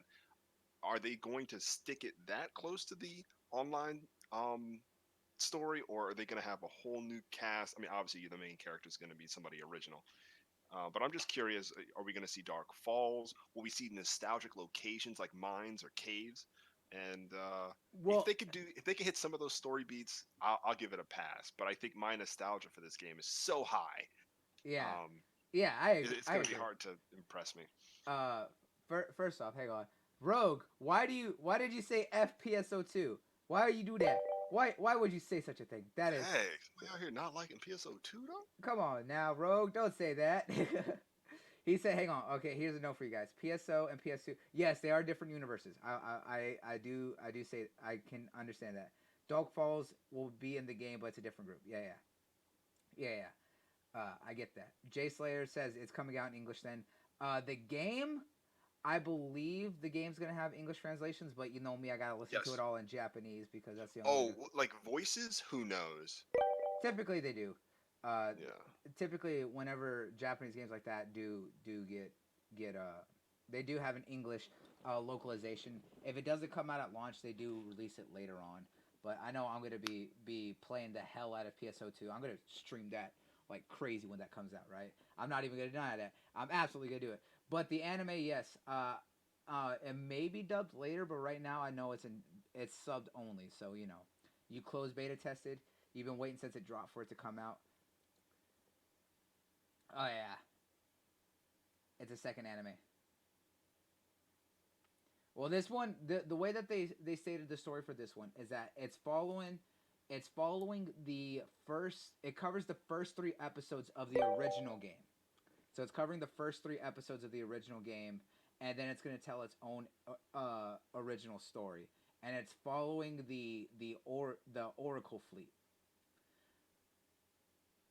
So I'm trying to remember. I don't remember much about the original three episodes from the first PSO. So it's going to be interesting to see that. But it is talking about the Darkers, and it is going to talk about uh, the Darkers are under control of the Dark Fowlses. So it is following the original storyline of that. If that's what your concern was, Rogue. So the old anime is more Horizon Log style. The new anime is more of an advertisement. Interesting. I did like Log Horizon though. I preferred Log Horizon over SAO any day of the week. No cap. I was like Mm. that needs a third season. All right, that needs to come back for a season 3. I was like, I miss Log Horizon. Get SAO out of here. That's garbage. I was like, the last good season of SAO was Alternative Gun Gale Online because I liked Karen's story more than I did care about Kirito and anything after that. That was garbage. Yeah, Alternative Gun Gale Online. That needs a second season. I want to see them girls. I was like, but Kirito and them, get that out of here. Trash, trash. I'm done. I'm done with done with him. I was like, I ain't about that. I was like, but give me Log Horizon. Give me more Log Horizon. The way that they ended season 2, and I thought it was setting up hardcore for an awesome what was going to be season 3, but they stopped. They need to bring that back. Give me more Log Horizon. Damn it. I was like, I want that. I need that in my life. But I'm really interested in seeing what they do with Phantasy Star Online 2 for Episode Oracle because of the fact that, like I said, I forgot most of the original story. So the fact that it's covering the first 3 episodes of the original game, I really want to see how they tell that story and what their original story is going to do. It's going to be 25 episodes for the season, and it already aired the first episode. So I really can't wait to start that. Does this have you interested in trying to learn some of the story before the actual game launches later? Come springtime next year. Oh yeah, it's definitely piqued my interest. Of course, I know close to nothing about this IP as well, so this will be definitely a good way just to break into the franchise, see what it's all about before the game launches. So yeah, I'm definitely gonna check it out. Well, that's good that it piqued your interest because I think that's the best thing that it can Ladies do. and gentlemen, Is that? Cool. Oh God! let's get What you see? My- Roach? It's a rat? What's going on? My ear. Oh, What? oh yeah, no. Glam, thank you for the host. Also, thank you, BB, for the host over here on Mixer. All you beautiful people coming by and listening to us talk and weeb out. Thank you all so very much. No, What the hell just happened? the host over on Mixer. I was like, it just beeped super hard in my ear because all the people are showing love to me right now. So thank you to all the them. An aneurysm. Yeah, it just came out of nowhere because it just blew up in my ear. Okay. But yeah, I'm glad to know that it piqued your interest and it has you excited to check out more about this series because, like I said, the Phantasy Star Online is absolutely amazing, and I really cannot wait for it to come to the West, and I really cannot wait for everyone to really get into this series and really have a chance to play it here. Especially the fact that it's coming out on Xbox. It's gonna have all the episodes out. It's gonna try and keep up with the PC, and it's gonna be perfect. It's being made specifically in collaboration with Xbox to be made for consoles. So that has me excited because this is the Phantasy Star Online has always been one of my favorite JRPG MMOs. So the fact that they're giving a way to tell the story and get a lot of people more understanding of what to expect from that series has me excited. And I was like, and that's what they need to do. Rogue said Log Horizon had like 1.5 seasons. I mean, I can kind of say that, yeah. It did have a second season, but it felt like a half of the first season. I was like, but it was still good. I was like, I just need more, all right? I just want more Log Horizon in my life. That's it. I don't, no cap. I was like, or, give me another Dot Hack series. Dot Hack was another great series. That was like Log Horizon. Those are the real video game isekais that started it off. Forget SAO. SAO started that crap. Or Can I ask you a quick question about Dot Hack? Because I got into a Twitter fight over this one. yes, I honestly believe the first season of Dot Hack is trash. Dot Hack Sign. Just, whenever. Remember, Dot Hack Sign. Kid. Dot Hack Sign was the first season of it, or the first series before they did. All Dot I'm Hack. thinking of is the white-haired kid with the cane, and he was just super depressed, and then nothing happened in the anime, and the whole area was destroyed. That's all I remember about that anime. Yeah, that was Dot Hack Sign. I did like Dot Hack Sign, but I think it was more because it involved the concept of, hey, if there's a serial killer who's killing people in the game, and if you die in the game, then you die. I was like, and stuff like that. So I found it interesting. Seasons after that, I heard are fine. Yeah, The guy, the depressed kid, didn't do anything. He didn't do anything. Yeah, I'll say that. Yeah, he didn't. Like I said, it was what it's set up for because of the fact that everyone mentioned a lot of different things later on because it was the game as it was recreated multiple times and stuff like that. Which is why a lot of people really liked Twilight, which was the second series that was after. Yeah, and I heard that was better. Yeah, because that one followed the twins or the brother and sister who got the two characters that were super rare or giveaways and stuff like that were based on legendary heroes and stuff like that. Like a lot of people really liked those ones. But yeah, I was like, the first season, some people liked it, some people didn't. But I'll say, yeah, the kid was kind of depressed. And for those who don't know, that was the one that followed because he had the bracelet or whatever that can change things in the game. I'll say so. I know exactly which series or season you're talking about, and yeah, I'll say not a lot of people like Dot Hack, or the first season of Dot Hack anyway. The first season, yeah. But all the seasons that came after that, a lot of people really liked, and I was like, and I want to get the game. I'm just mad that that's only on PlayStation and PC, I was like, that's a game that I would buy in a heartbeat because I would absolutely play the hell out of the Dot Hat games. Yeah, that's another soapbox of mine. With the relationship between Japanese games and Xbox, it's like you Why? can't win. Yeah, I was like, we're starting to see a slow change, especially now with all the stuff that's going on with everything that's been going on at Sony. Man, it's been crazy. Yeah, I don't like. I don't know. Maybe that's a debate for another time. But Yep. it's. I just want to see more Japanese games on Xbox like they used to. I absolutely agree. I was like, I would Yeah. kill to see more. Now, I think there was a few more series that are coming out that I'm excited for. Oh yeah, Fairy Gone. If you haven't seen Fairy Gone, you need to watch Fairy Gone because Fairy Gone is a dope action series, and that's getting a second season. That's going on right now. That one just started, and that one is so gory, so hardcore. I love it. I was like, that one you absolutely need to go out and do yourself a favor and watch Fairy Gone. I was like, that is one that I recommend to anyone who loves a good fantasy, but also a hardcore, like very dark story. Go out and watch this one. I was like, trust me, you'll love it. It's well worth it, and the fact that it has a second season already starting right now, you definitely need to go do yourself a favor and check it out. Another one that's getting a second season that caught me by surprise is Radiant. Radiant finally got its sequel, second season, and Radiant was actually a surprise hit from when I was watching it because that one actually surprised me because it came out of nowhere and I wasn't sure how I was gonna like it. But Radiant, the first season actually was really good, and I'm glad that it's getting a second season. Op, did you ever go back and watch Radiant like I told you? Nope, haven't gotten to it yet. All right, that's definitely one you need to put on. Did you also have you started to the Abandoned Sacred Beast yet? Either from the summer season? Nah, they're both on my list though.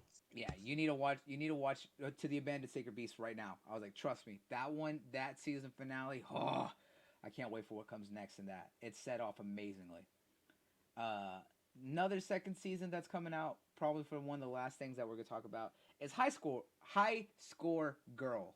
I was like, and High Score Girl is a very cute rom com because it follows a boy who meets a girl at an arcade who challenges him to play a game, and she absolutely kicks his ass, and he follows her around try to beat her at video games because of the fact that he wants to get the one up on her, but she's very good at all video games. But it kind of follows their budding like relationship and stuff like that. But the fact that it's getting a second season, I'm kind of excited for because I do love a good rom com. All right, listen here, I have my guilty pleasures and I don't care. Just like I love a good ecchi or a good sports game or as a good sports anime. It's why I love Keijo, and I'm not ashamed to say that I really liked Keijo. Oh. Yeah, you know what I'm talking about. Yeah, I go through my head is like I'm thinking like a library of games. I'm like, anime. I'm Anime, like, yeah. oh, Yeah, Keijo. I will say I love that. that Yes, one. yes, and I love that one. And there's another anime that's coming out like that, but it's about jet ski racing, and it's called What? Kandagawa Jet Girls. Oh, I saw that in the list. Yes, I didn't know what it was though. yes, it's all about girls racing on jet skis and water gun racing too. So they shoot each other with water guns while riding on jet skis. So yeah, guilty pleasure, and I'm not ashamed of it. But other than that, this season has a wide variety of shows that are going on, and I'm really excited for it. Like, there's just so many cool animes this season from a lot of new coming ones. That's definitely going to be interesting to all the new spin-off seasons and stuff like that. Even Zoids. I talked a while back that Zoids got a remake new season called Zoids Wild, and now there's that has its second season coming out right now called Zoids Wild Zero. So if you remember Zoids, because Zoids was dope as shit, you need to go and watch the remake with Zoids Wild, and now Zoid's Zero, and the new season, which is Zoid's Wild Zero. So let me catch all this up because Zoids and Zoids Chaotic Century, right? That's the original 2 seasons. Yeah, yeah. The spin-off, Okay. the spin-off series that when it finally came back was Zoid's, which was Zoid's Wild, and now It's a Zoids Wild is starring Bit. no, what's the- it's a whole new series. It's a whole new, Oh, yeah, I see. and it's called Zoid's Wild, and it's the second season of and its season was called Zoid Zero, and now the second season is called Zoid's Wild Zero. Oh dang, I'm all behind. Yeah. That one you absolutely need to do yourself a favor. For those who don't know what Zoids is, Zoids was an old school mecha back from the early 2000s where everyone had a mecha that was based on an animal. Talking lions, or my favorite, which was the raptor, which had a sniper rifle for its tail, and all sorts of other cool stuff. Because who doesn't like giant robots, especially when they're based on animals that fight it out? Because it's dope. I don't care. Like, take me back to my childhood, because Zoids was the shit. I was like, so I'm really excited for this one. I need to actually start the new series because I haven't watched it. And there's one particular movie that I was actually really interested that just came out that I kind of want to that I want to talk about, which is called Black Fox, and it's about a ninja residence that's tucked away in a futuristic city.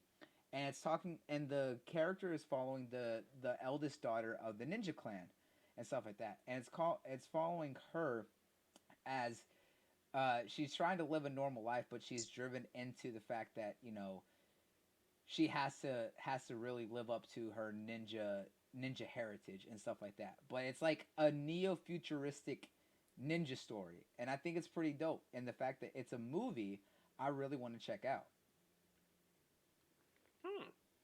Yeah, so I'm really interested in that. Are you interested in checking out Black Fox? I have never heard of it. It's called Black Far. Black Fox. Black Fox. Oh. Yeah. I gotta look this What up. about you? What about you, Op? All right, cool. Good stuff. Good stuff, Op. Good stuff. Always walking away and never saying anything.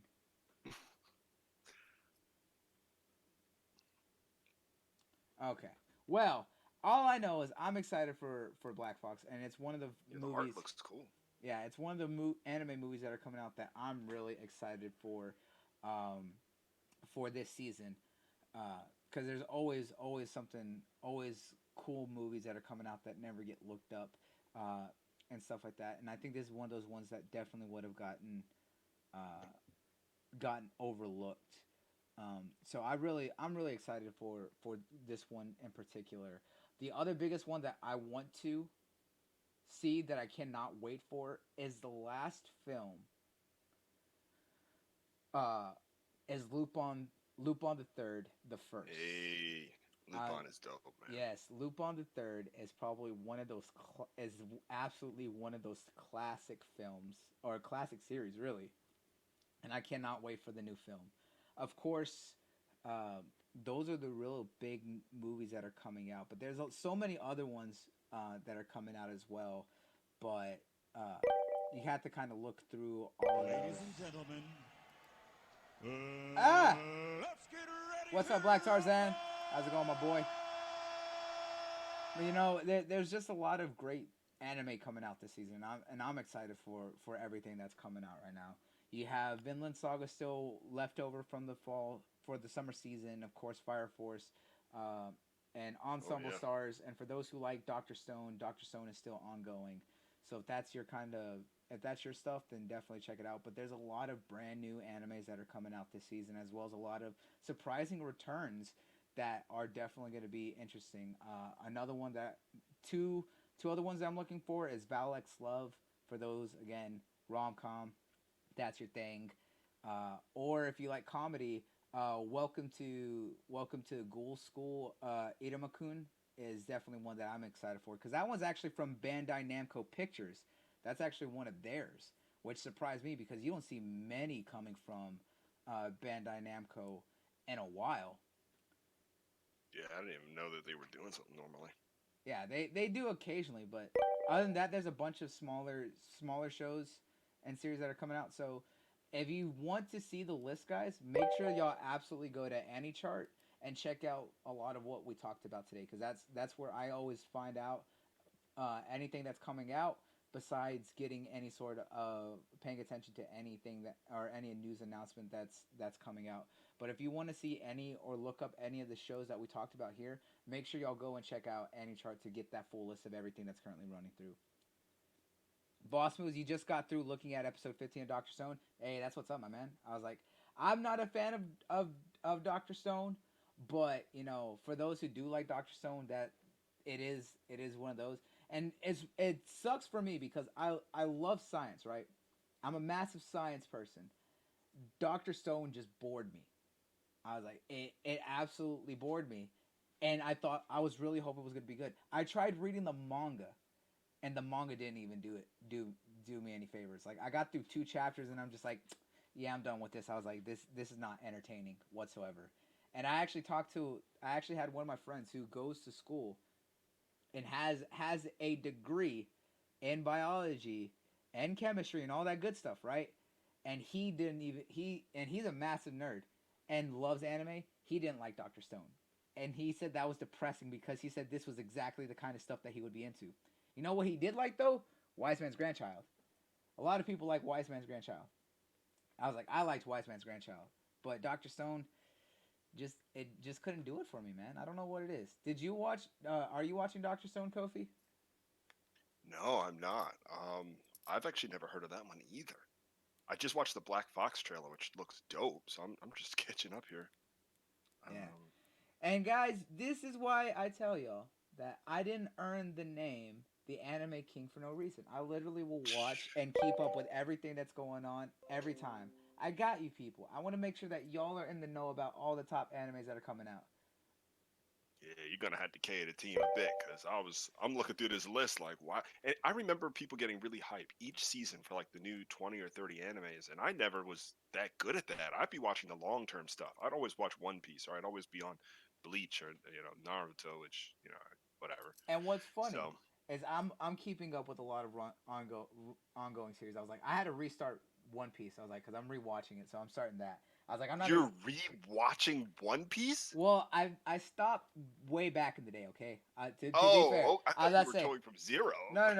I was about to say when I watched it originally was when it first started airing. I think I stopped around like episode like 100 or so before I fell off with it. I was like, so now Okay. where it's at, I was like, well, I guess it's time for me to binge watch One Piece whenever I have free time and not any other animes that I'm keeping up with. So I've been working my way through One Piece to catch up to everything. What arc are you at now? Just curious. Uh, where am I? I Or think if you know a number. I'm trying. I have to pull up the number. They just met Robin. Yeah, Nico Okay, Robin for the first Nico time. Robin. Yeah, All Sunday. yeah, Okay. yeah. Actually, Alabaster. yeah. I'm in the Alabasta arc. I think that's where I was. Yeah, because they just met That's Nico what's up. Robin for the first time. So yeah, that's where I'm at. Boss says that he's got to catch up on the Wano arc. Actually, Ops watching the Wano arc right now. Oh, don't post any spoilers. So I'm not in the Wano arc. I'm a little bit behind it. So Sanji is my favorite character ever in the series, but I'm in the middle of Whole Cake Island. Is that what it's called? Whole Cake Island. Yeah, the But whole I'm like Yeah, 10 yeah, episodes that's what it's behind called. in that. But yeah, to like this arc with Sanji, I fell off because of like work and doing other stuff with podcasting. But so, such a good payoff. Like 800, 900 episodes later. So Yeah, me and Dragon are rewatching it slowly whenever we have time together. yeah, man, my Eh, man Sanji. yeah, I like Sanji. But I hear Wano is gonna be dope, so I'm hyped for that too. Definitely, definitely. Like I said, there's a lot of great stuff coming out, and I'm really glad to see everything that's coming out right now. Like definitely a lot of good stuff. So guys, is there anything that y'all want to add? Any last thoughts? Any last words? Anything else that y'all want to talk about? For me, that's about it. That's it for you. Anything that you want to bring up, Kofi? I think that was it for me as well. I need to start stepping my game up. Watch something new. Yes, yes, you do. You definitely do need to. I will say that there was something. Actually, Didn't you say that you wanted to mention about the last chapter of the Promised Neverland? Oh, right. Yeah, man. I can't say much because I'll spoil it because y'all haven't got there yet. But like, all I'm gonna say is it turns to a circus. At the end. It turns to a full-on circus. That's Oh all I'm no! gonna say. Oh no! You know what? I'll throw something out too. I don't know how much people are into learning Japanese, watching anime, but I wanted to put on a free website that has a good catalog of anime with subtitles that you can switch between. You can pause it and have automatic dictionaries look up things. It's called Weeb, which makes sense. But I'm just going to give you the link, Bloody. Um, and then if people want to look at that, then they'll have an Well, I'm gonna opportunity definitely to do write it that. down. Yeah. Weeb is awesome. Like, if you want it in katakana, hiragana, kanji, it all displays in that way. But like, let's say you see a Hmm. kanji you don't recognize. When you mouse over, it will literally pause the anime immediately and then display the translation immediately. And if you want more information, you click on it. Powerful stuff. Ooh, that sounds really helpful. Okay, Yes, thanks, man. definitely, guys. You definitely need to be checking that stuff out. The last thing that I want to mention, actually, now that I thought about it, is we talked about Castlevania stuff on Netflix. Guys, there's a brand new anime series out on Netflix that you all need to go and watch. I was like, because it has been amazing. Everyone I tell to watch it loves it. I was like, just like everyone who went out and watched Cannon Busters. Cannon Busters is an amazing anime that celebrates hip hop and black culture, right? Well, there's a new one out called Seis Manos. Seis Manos is all about Hispanic mythology while giving that flair of a martial arts fighting style anime, the crazy action you would expect, but it's very, very deep embedded in Hispanic culture, and it's amazing. There's so great talent in there, like Danny Trejo's voice acts in it. So if you want to check it out, you need to do yourself a favor and go and watch this series. It has so much going for it. It's so badass, and I'm glad that everyone who watched it has absolutely loved it. Yeah, Whole Cake is the right name. He was saying Whole Cake Island is fire with a lot of Sanji backstory. Yeah, if you boss, I'm glad that you watched the trailer for Seis Manos. Everyone needs to go and see this because it's crazy. It's so good. And a lot of people I know who liked Cannon Busters have been checking this out and absolutely love this. So, have you seen the trailer for Seis Manos? Nah, haven't peeped it yet. You definitely need to. You need to definitely go out and check it out straight up. What about Oh, yeah, have you name it here. I was right. yeah, have you seen the trailer for Seis Manos, Kofi? No. Yeah, you need to check it out right now. Like straight up.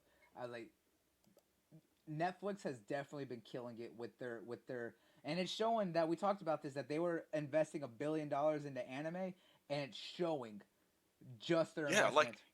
when they showed that they had the rights to the new season of Baki, I was like, they picked up Baki of all like they're really going around and being aggressive about it. I gotta respect it. Yo, Baki is the joint too, guys. If y'all haven't seen Baki, you need to watch Baki. I Yo, was like yeah, mixed martial arts straight up. and that season, the new seasons of Baki are like paying homage to the OG stuff, man. Like, yo, Grappler Baki was where it was at back in the '90s, y'all. Yep. I love it. I was like, they've been doing a lot of great stuff, bringing back a lot of series, and things like that. Like I really loved and enjoyed She-Ra, the Princess of Power. So I'm really excited for what they're gonna do with the He-Man uh, remake and reboot that they're doing. There are some that not a lot of people really liked. There was a couple shows, but for the most part, a lot of what they've been doing has been really, really phenomenal, and I'm really excited for it. That's what's up. Yeah. So guys, Seis Manos, absolutely go out, check it out, and literally check and watch it, guys. I'm telling you, you will not be you will not be disappointed if you go and check out Seis Manos. That's what I wanted to. What I meant to mention earlier was that show has me so hyped. I'm excited, and I was like, everyone needs to be watching that right now, like straight up. Like after the show, go out and watch it. But guys, that's been the show. Do you have any last words that you want to mention, Kofi, before we head on out of here? Not too much, man. Follow me on Twitter, creative_Kofi. I don't really tweet about anime though, but if you're into like Japanese game news and stuff like that, Famitsu, Dengeki, follow me. Definitely, guys. Make sure that you go and check him out. His uh, you can find all of his social media down in the description below for those on YouTube and for those everyone here on Mixer and over on Periscope. Make sure y'all look him up at creative_Kofi and go follow him. He's what we call the kanji king because of the fact that he speaks and knows how to read I might try to Japanese. take that title. I kind of like that. Yeah.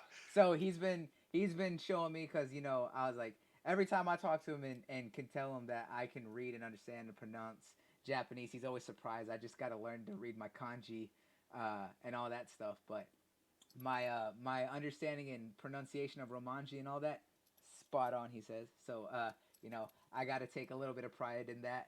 But you ever want to see anything or find a lot of Japanese articles that are translated to English, he's the guy who does a lot of that stuff. So make sure you follow him if you want to find out any of that good stuff from Japanese news articles and stuff. And of course, make sure you go and follow my boy Op, who had to dip out a little bit early.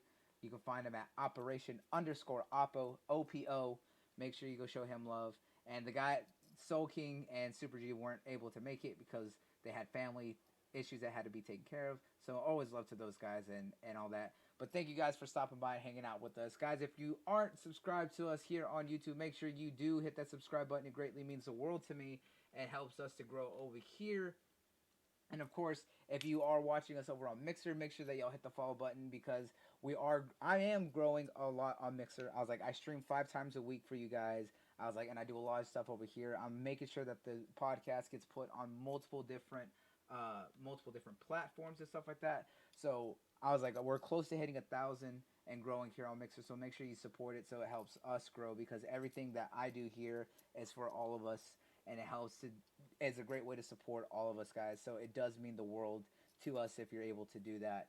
But guys, other than that, you can find me all on Twitter, Facebook, and Instagram, all there at Bloody Nux.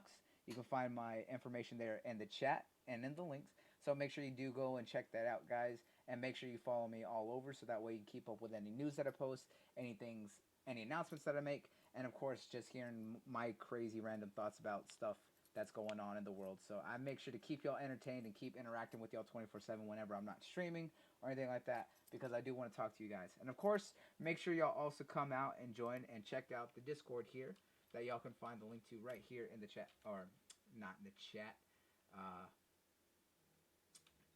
Completely did that wrong. But you can find that right there. If y'all want to make sure that y'all keep up with us as well, you can talk to us there over in our Discord. So make sure y'all do come out and check out what we have going on over there as well.